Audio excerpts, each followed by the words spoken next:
Νέσσερ και θα σας παρουσιάσουμε την κάμερα τεχνητής νοημοσύνης. Η μηχανική όραση είναι ένας κλάδος της τεχνητής νοημοσύνης με ταχύτατη εξέλιξη και πάρα πολλές εφαρμογές. Χρησιμοποιείται για αναγνώριση αντικειμένων, εντοπισμό ανθρώπων σε σκηνές, για πρόσωπα, σε αυτόνομα οχήματα, σε καλλιέργειες, στην ιατρική και αλλού. Αποφασίσαμε να δημιουργήσουμε ένα σύστημα που θα βασίζεται σε μία κάμερα και θα αναγνωρίζει οχήματα. Επιλέξαμε μια κάμερα ESP32cam και έναν αντάπτορα για τον ευκολότερο προγραμματισμό της. Για την καλύτερη προστασία της κάμερας και την ευκολότερη μεταφορά της, εκτυπώσαμε σε δικό μας 3D printer κάλυμα προστασίας καθώς και βάση στήριξης.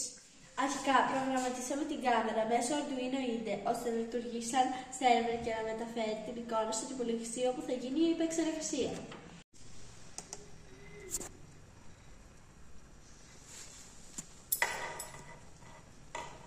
Στη συνέχεια θα έπρεπε να μπορεί να αναγνωρίζει αντικείμενα.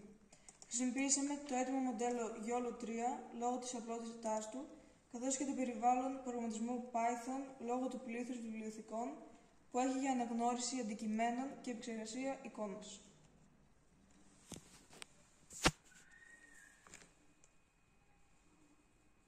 Αποφασίσαμε να δημιουργήσουμε και το δικό μας μοντέλο.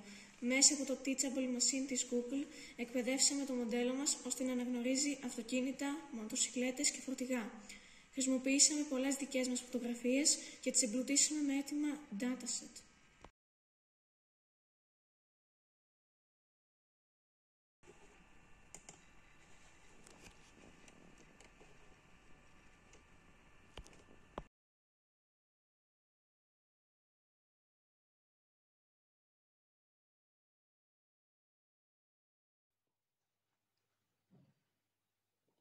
Τελικός μας στόχος η καταμέτρηση οχημάτων. Επιστρέψαμε στο YOLO 3 και μετά από αρκετές προσπάθειες καταφέραμε το στόχο μας. Ήδη η πολυπλοκότητα του εγχειρήματος έχει αυξηθεί κατακόρυφα και ξεπερνά τα πλαίσια ενός μαθητικού project. Αποφασίσαμε λοιπόν να αφήσουμε σαν μελλοντική επέκταση την κατηγοριοποίηση των οχημάτων και την ξεχωριστή καταμέτρησή τους. Η κάμερά μας προορίζεται κυρίως για καταμέτρηση οχημάτων στους δρόμους. Μπορεί να δώσει στοιχεία που θα βοηθήσουν στη ρύθμιση της κυκλοφορίας, στον ορισμό ορίων ταχύτητας, ακόμη και σε διόδια. Σας ευχαριστούμε.